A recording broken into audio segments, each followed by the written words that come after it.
सिंध के दारुल हुकूमत,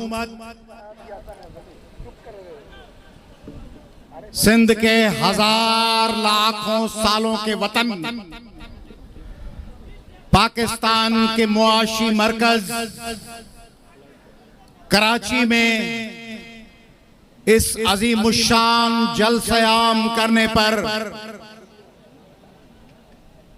मैं मौलाना फजलुर रहमान साहब को, मौलाना हालेजवी साहब को, मेरे छोटे भाई और दोस्त मौलाना राशिद महमूद सुमरो साहब को दिल की गहराइयों से मुबारकबाद पेश करता हूं। इक़्तिदार में तुम लोग बैठे हो, सायरन बजाती हुई गाड़ियां तुम्हारे आगे और पीछे हैं, बड़े बड़े महलों में रहते हो, लंबी लंबी मीटिंग्स करते हो, बड़ी बड़ी तनख्वाहें लेते हो, बड़ी जमीनें, बड़ी सनतें, बड़े ठेके तुम्हारे ज़ेर इख्तियार हैं, मगर एक चीज से महरूम हो, वो है लाखों लोगों का ये जम्मे गफीर, ये आवाम की ताकत, ये आवाम का इज्तिमा, तुम उससे महरूम हो।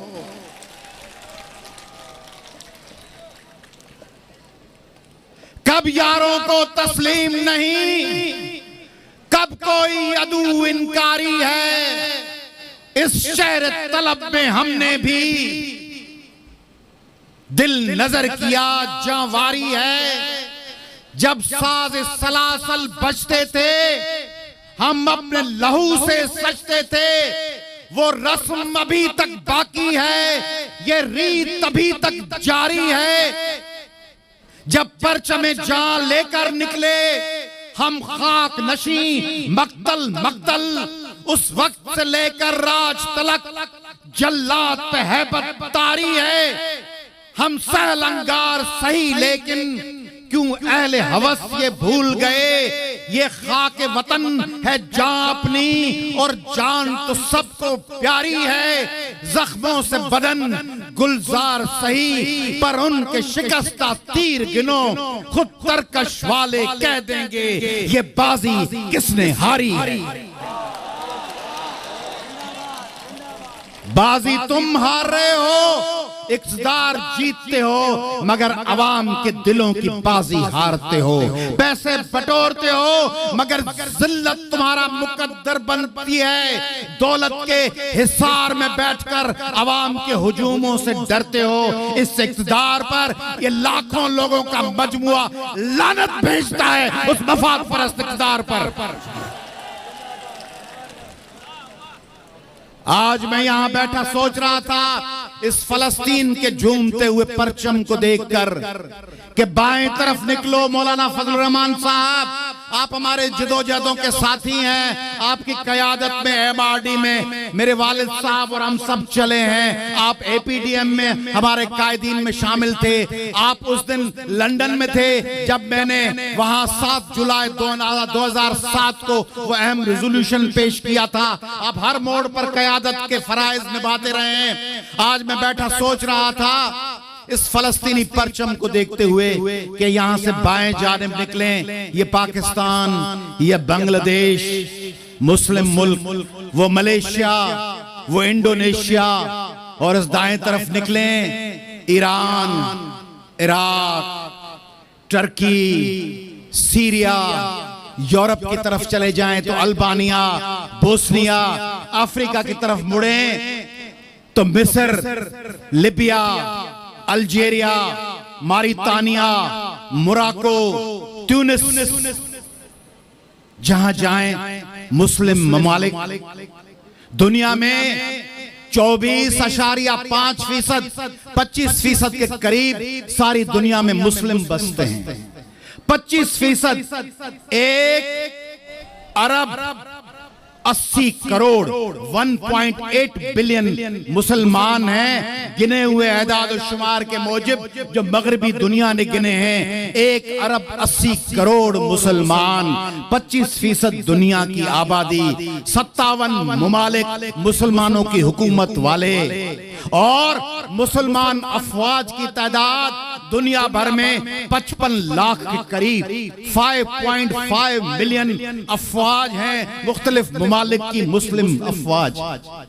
और उसके दरमियान एक फलस्तीनी, एक छोटा सा मुल्क अपने हजारों सालों की तहजीब और तमद्दुन और सकाफत के और अपने वजूद के तहफ़्फ़ुज़ के लिए चंद लाख लोगों के हाथों, गजा में चंद लाख लोगों के हाथों फलस्तीनी जिस तरह ज़िबह हो रहे हैं, जिस तरह अस्पतालों में छोटे छोटे बच्चों के ऊपर बम गिर रहे हैं, छोटे छोटे बच्चे जिनकी आंखें मिट्टी के तहों के नीचे दबी हुई, वो मिट्टी से भरे हुए माथे, वो आंखें, और दुनिया के 57 ममालिक के मुसलमान हुक्मरान वो देख रहे हैं।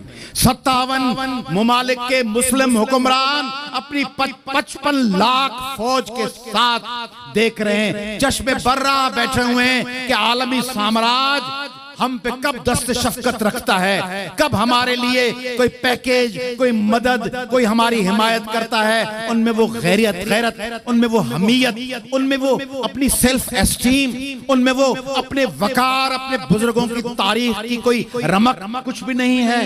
वो देख रहे हैं कि उनके सामने फलस्तीनी बच्चे मर रहे हैं, बिलबिला रहे हैं, खवातीनों की लाशें पड़ी हुई हैं, नौजवानों की लाशें हैं, अस्पतालों पर बमबारी है, और मुसलमान हुक्मरान खामोशी से तमाशा देख रहे हैं। मेरे भाइयों, दीन के बारे में आप मुझसे बेहतर जानते हैं। मौलाना मुफ्ती महमूद जैसे अजीम शख्स की पार्टी के आप सिपाही हैं, आप वर्कर हैं। मौलाना फजलुर रहमान साहब की क़यादत में आप पाकिस्तान में अपने हुकूक के लिए बरसरे पैकार हैं, आप मुझसे बेहतर जानते हैं। मगर दीन का जो जज्बा 57 इस्लामी ममालिक के हुक्मरान टोले से आप और हम एक्सपेक्ट कर रहे हैं, उम्मीद कर रहे हैं, वो नहीं है। दीन तो जुल्म के आगे उठ खड़े होने का नाम है। दीन तो अपने, ये तो मुसलमान है फलस्तीनी, अगर मुसलमान नबी होते, अगर अरब नबी होते, ये आम लोग होते, तब भी आपका और हमारा दिल धड़कता, हम उनके दर्द को महसूस करते। ये तो उन अरबों के हम ज़बान हैं, ये तो उनकी रीजन का हिस्सा हैं, और ये अल्हम्दुलिल्लाह मुसलमान हैं। मगर ये जो हुक्मरान हैं, आलमी हुक्मरान, ये अपने ममालिक के नुमाइंदे नहीं हैं। पाकिस्तान की तरह उन ममालिक के हुक्मरान भी अपने ममालिक के अवाम के नुमाइंदे नहीं हैं, वो आलमी साम्राज्य के नुमाइंदे हैं जो उन ममालिक पे मुसल्लत किए गए हैं। इसलिए वो आलमी साम्राज्य के साथ खड़े होते हैं, वो फलस्तीन के साथ नहीं, वो इजराइल के साथ खड़े हैं। और यही अमल पाकिस्तान में दोहराया जा रहा है।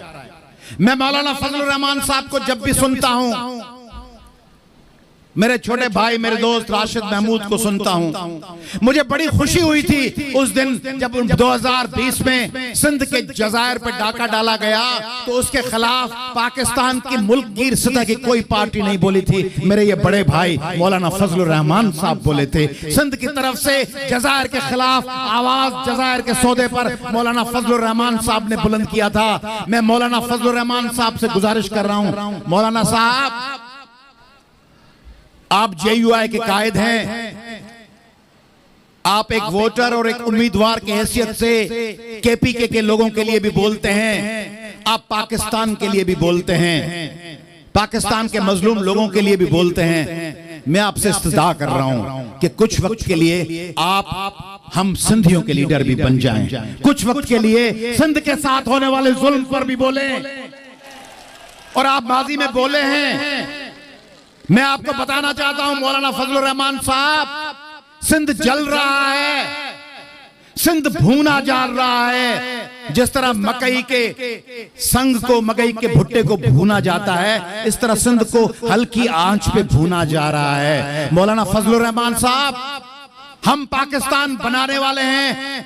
कायद-ए-आज़म मोहम्मद अली जिन्नाह के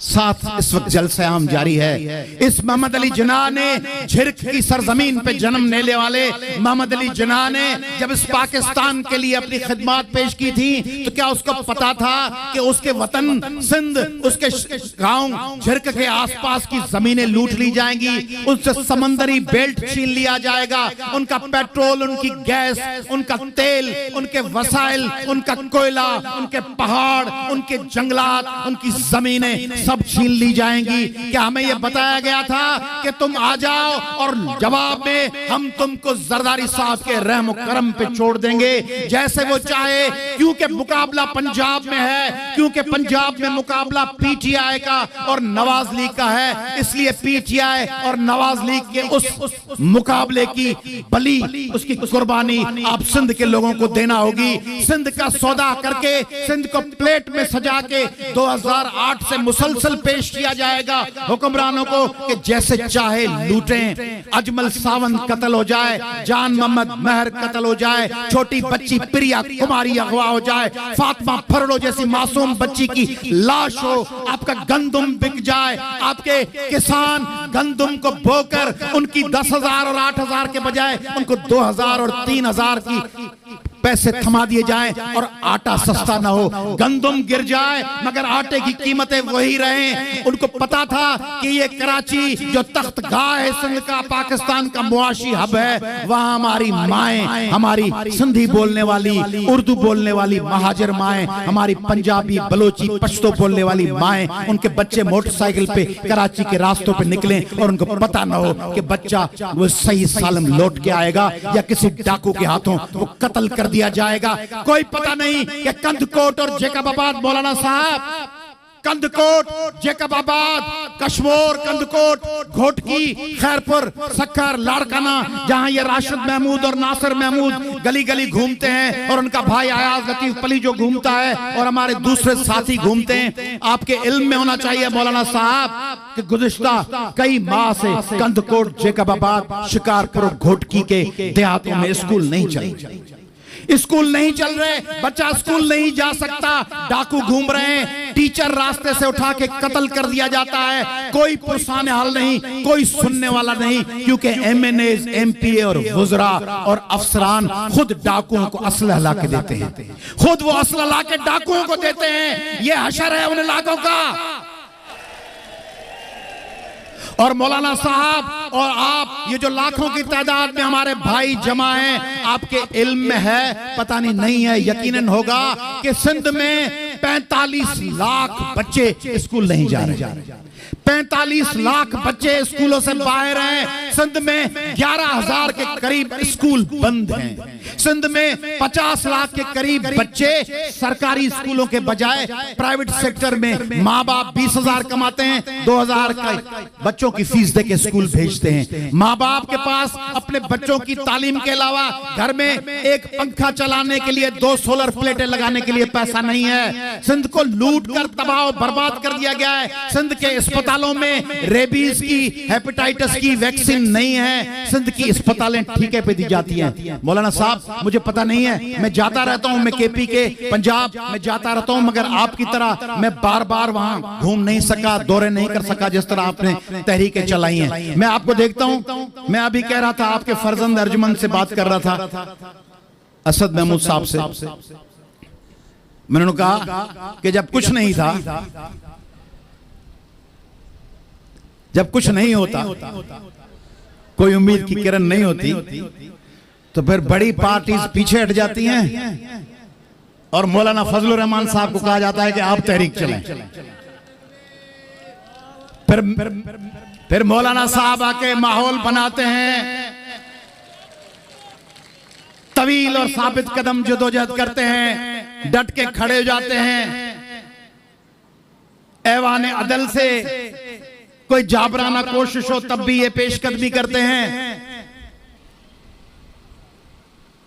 और फिर जब फसल काटने का वक्त आ जाता है तो जेयूआई को, मौलाना फजल रहमान को और मुल्क की जदोजहद करने वाली पार्टीज को, उनको पीछे धकेल दिया जाता है।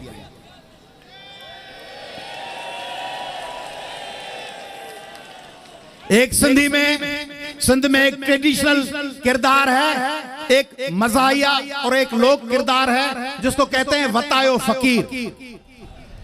वतायो फकीर एक ट्रेडिशनल किरदार है जिसको मज़ाहिया अंदाज में पेश किया जाता है। तो वतायो फकीर से किसी ने पूछा कि वतायो फकीर तुम्हारा दिल क्या चाहता है? उसने कहा मेरा दिल चाहता है कि मेरी अम्मी सारे गांव में दर दर घूम करके बहुत सी देगें और बहुत से बर्तन जमा करें। कहा फिर उसने कहा सारे गांव से बेसन और सूजी जमा करें। उन्होंने कहा फिर उसने कहा फिर अम्मी उन सारी देगों में सूजी बनाए। कहा फिर कहा जब सूजी बन जाए तो अम्मी वो प्लेटों में डाले। उसने कहा फिर जहां सूजी प्लेटों में डल चुके तो फिर सारे गांव वाले मर जाए। कहा फिर उसके बाद अम्मी भी मर जाए। कहा फिर उसने कहा खा बताया खा बताया खा बताया खा। तो पाकिस्तान के ये अहले इक़्तिदार जिदोजहदों के लिए अलायंस बनाते हैं, लाते हैं। आप सबको फजलुर रहमान साहब को मिन्नतें करके कहते हैं जमहूरियत खतरे में है, इंसाफ खतरे में है, आप आ जाएं। कभी महमूद खान अचकज़ई के पास गुजारिश लेके जाते हैं, कभी अख्तर मेंगल साहब के पास गुजारिश लेके जाते हैं, कभी मालिक बलोच के पास, कभी किसी के पास। फिर मौलाना साहब क़यादत की जिम्मेदारी निभाते हैं और जब मौलाना साहब मैदान में उतरते हैं तो फिर जाहिर है इस्लामाबाद की गुलाम गर्दिशों में, इस्लामाबाद के इक़्तिदार के महलों में कपकपी आती है। आप जब डट के वहां बैठ जाते हैं और फिर इक़्तिदार तब्दील होता है और फिर वही लोग आते हैं। इक़्तिदार तब्दील करके आप फिर बैठे हुए नुमाइश के पास, जलसे आम में, इक़्तिदार में वो बैठे हैं। मगर ये मायूसी की बात नहीं, ये काबिल फख्र बात है कि आप जिदोजहद में हमेशा सही संत में हैं, आप हमेशा हक के साथ खड़े हैं, आप हमेशा इंसाफ के साथ खड़े हैं, आप हमेशा अपने अवाम के साथ खड़े हैं। तो मौलाना साहब में आखिर में